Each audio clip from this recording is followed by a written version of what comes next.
Feeling overwhelmed by your PNB MetLife policy and wondering how to cancel it? Don't worry, we've got you covered with this simple, step-by-step guide to terminating your policy. First, locate your original policy document.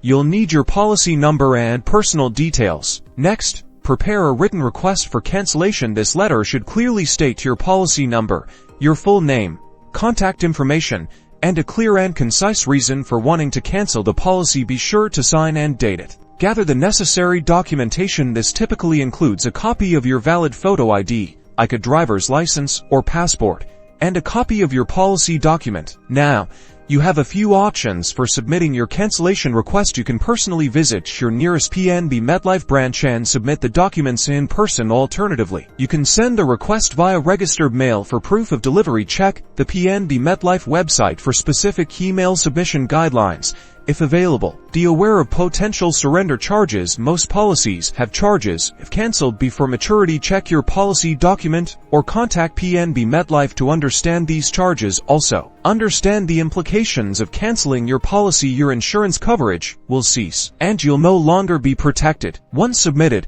follow up with PNB MetLife to confirm the cancellation and understand the refund process. If applicable, this ensures a smooth and hassle-free termination.